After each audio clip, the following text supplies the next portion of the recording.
Insinyur Soekarno atau lebih dikenal sebagai Bung Karno dan Haji Abdul Malik Karim Amrullah atau sapaan akrabnya Buya Hamka adalah dua sosok yang tidak akan lepas dari sejarah perjuangan bangsa dalam merebut kemerdekaan di tangan penjajah.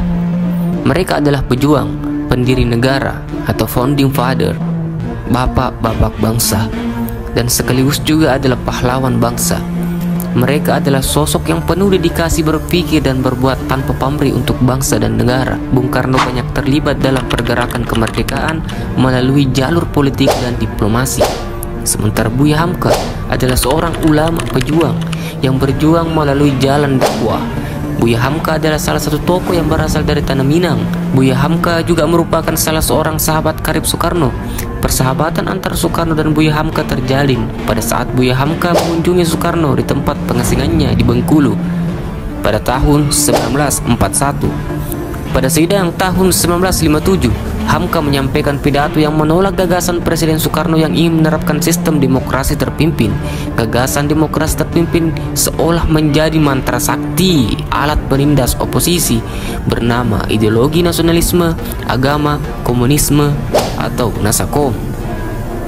Soekarno dengan angkuh mulai menggali kuburan bagi lawan-lawan politiknya. Dewan Konstituante kemudian dibubarkan oleh Soekarno melalui dekret pada tanggal 5 Juli 1959. Soekarno kemudian juga membubarkan Masyumi dengan menyatakan sebagai partai terlarang pada tahun 1960. Perseteruan antara Soekarno dengan Buya Hamka terus berlanjut pada Agustus 1960, di mana diterbitkannya majalah Panji Masyarakat oleh Kiai Haji Fakih Usman dan Buya Hamka.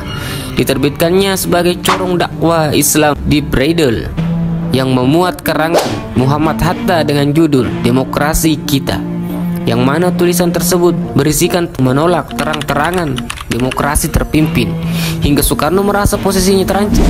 Puncaknya pada tahun 1964 dan 1966 dengan tuduhan melanggar undang-undang anti subversif Pempres nomor 11, yaitu tuduhan merencanakan pembunuhan terhadap Presiden Soekarno. Selama masa penahanan Buya Hamka menjalani hari-hari yang cukup berat karena ia harus menjalani masa interogasi yang berlangsung secara sepihak tanpa adanya pertimbangan keadilan. Konflik Soekarno dan Buya Hamka.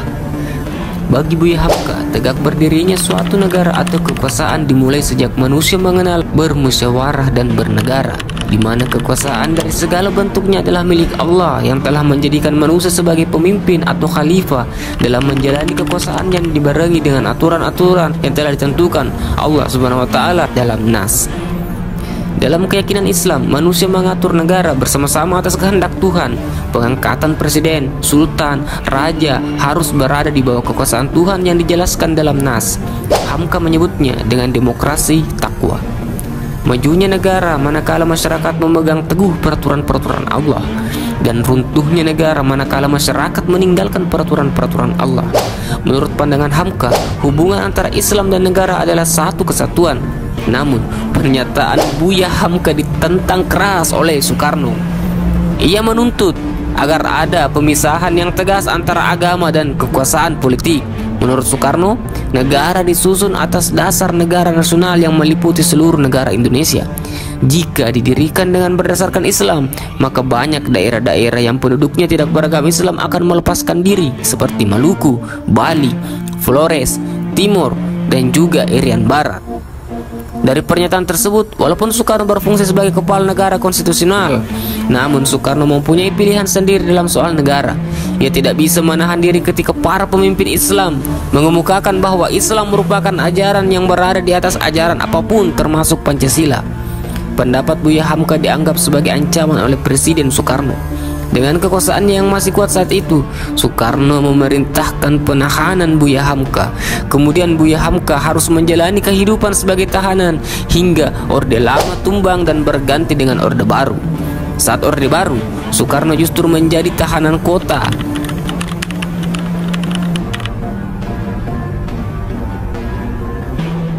Pesan terakhir Insinyur Soekarno kepada Buya Hamka. Sekitar 4 tahun berselang setelah Buya Hamka dibebaskan dari penjara, tepatnya pada tanggal 16 Juni 1970, Buya Hamka dihubungi oleh ajudan Presiden Soeharto. Mayor Jenderal Suweryo. Suweryo saat itu datang ke rumah Buya Hamka membawa pesan dari keluarga Soekarno untuknya. Rupanya pesan itu merupakan pesan terakhir dari Soekarno yang berisikan permintaan agar Buya Hamka menjadi imam salat jenazahnya. Bila aku mati kelak, minta kesediaan Hamka untuk menjadi imam salat jenazahku. Demikian kurang lebih pesan Soekarno kepada keluarganya. Rupanya Buya Hamka tidak mengetahui bahwa Soekarno telah wafat. Menerima pesan tersebut, Hamka lalu bertanya kepada Suweryo, "Jadi beliau sudah wafat?" "Iya Buya, Bapak Soekarno telah wafat di RSPAD. Sekarang jenazahnya telah dibawa ke Wisma Yaso," jawab Suweryo. Tanpa berpikir panjang, Buya Hamka langsung bergegas menuju Wisma Yaso. Di sana telah banyak pelayat berdatangan, antara lain Presiden Soeharto dan beberapa pejabat tinggi. Hamka dengan mantap menjadi imam salat jenazah Soekarno. Dengan ikhlas, ia menunaikan pesan terakhir Soekarno, mantan presiden yang telah memenjarakannya. Buya Hamka tidak pernah dendam kepada orang yang pernah menyakitinya, sebab menurutnya dendam itu termasuk dosa. Selama 2 tahun 4 bulan saya ditahan. Saya merasa itu semua merupakan anugerah yang tidak terhingga dari Allah kepada saya, sehingga saya dapat menyelesaikan kitab tafsir Al-Quran 30 juz. Bila bukan dalam tahanan, tidak mungkin ada waktu untuk menyelesaikan pekerjaan itu, kata Buya. Padahal selama di penjara Buya Hamka tidak dapat menafkahi keluarganya, sebab selama dikurung di tahanan Buya Hamka tidak dapat menghadiri undangan berdakwah. Padahal dari sanalah Buya Hamka mendapatkan rezeki untuk menghidupi keluarganya. Padahal selama ini dari sanalah rezeki Allah mengalir untuk kehidupan keluarga. Setelah bebas, Buya Hamka pun kembali melakukan kegiatan seperti sebelum ia ditahan.